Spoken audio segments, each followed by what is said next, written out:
Hi guys, some of my friends asked me which among those fishes that can be bred in the concrete tank just right in the house.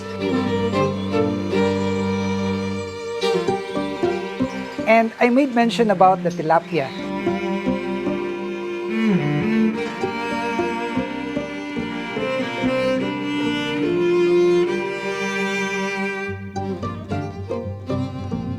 Of course, we have this hito.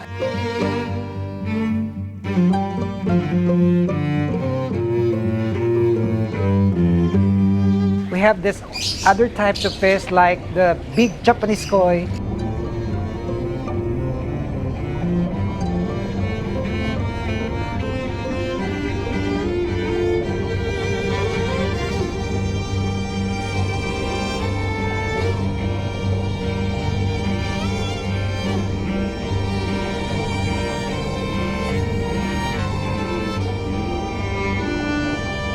But for me, tilapia is one of the easiest fish to breed in the tank, in a controlled environment. And 2 weeks ago, we were able to discover the best way or the best method on how to effectively breed our tilapia. And this is the product of our research. And I tried this one and it's very effective.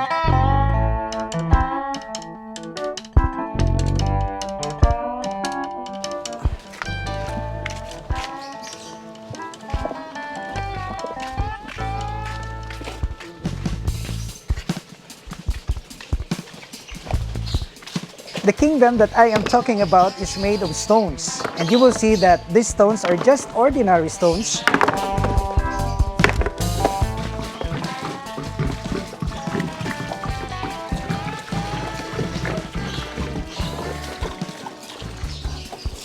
And I would like to tell you that refrain from using these corals because corals are acidic.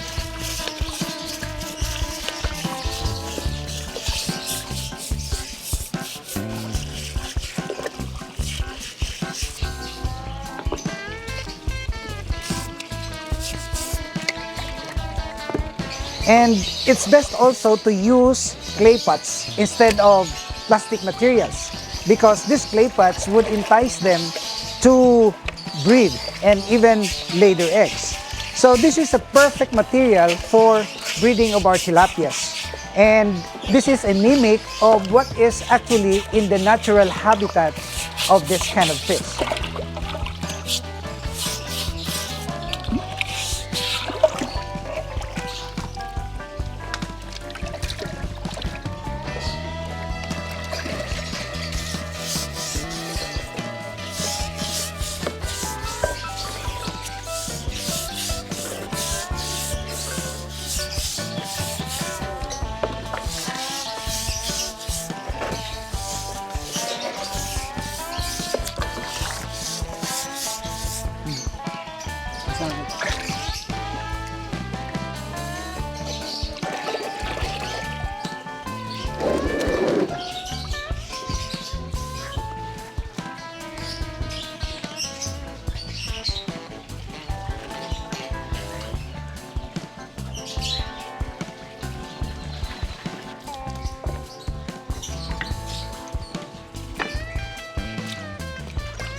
This is the easiest way how to breed your tilapia. You have to build kingdom for them.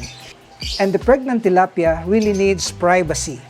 During those times that she will incubate her eggs, she wants privacy So the moment that she will decide to incubate her eggs together with her partner, he will just get inside here, and then they will wait for 15 days after we can see babies around. So this is my experience. And I'm teaching this in order to fast track the breeding of our tilapias. Because if you have this kind of system, I am very sure that you will become successful in your tilapia breeding.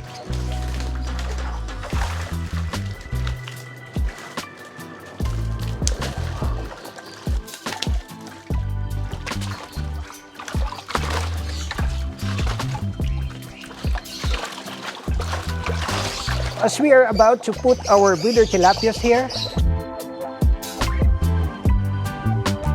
I would like to tell you that this kind of tilapia is the hybrid, that it can grow up to 500 grams to 1 kilogram when they are already big. I'm also very positive about the tilapia production because aside from it's easy to breed, it is also very in demand, high in demand in the market.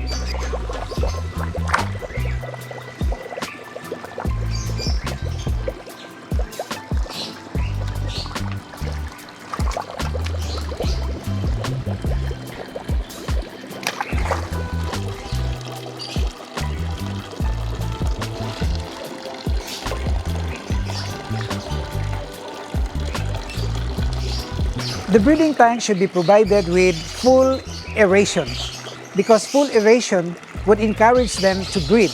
If they are not gasping for breath and the environment is good, if we can provide filtration system, the water is good, that's the best habitat for the breeder tilapias. And I am sure that they will really breed and become very plenty.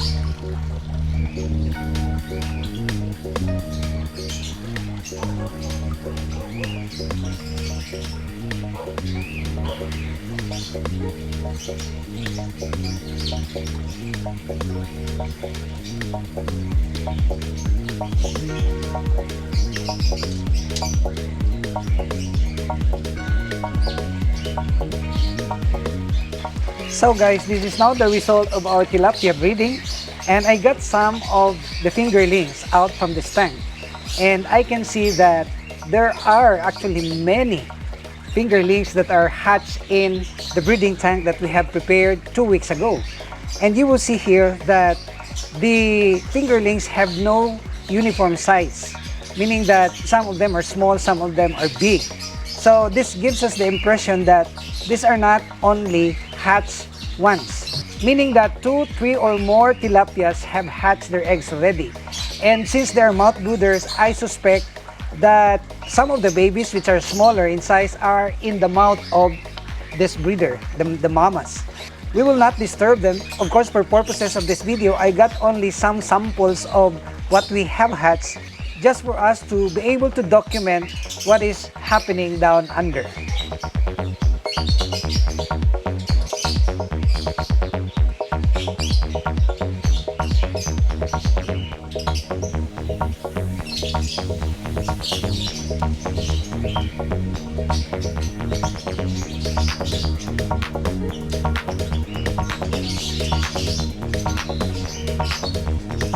There are only 3 things that I can share with you insofar as this tilapia breeding.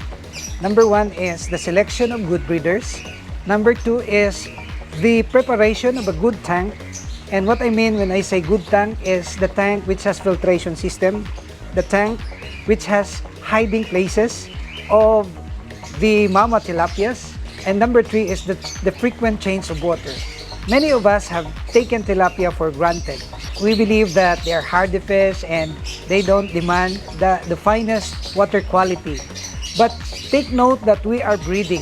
Take note that we are actually letting them produce. So they need the best quality of water that we can. So you look at this. These are the evidence of what we have done.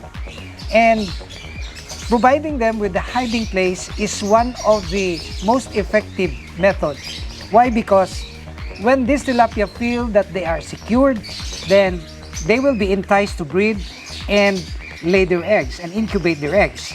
So this is it, and this is actually not secret anymore. Many of us are able to breed our tilapias, but this one is the most effective and the most easy way on how to produce them.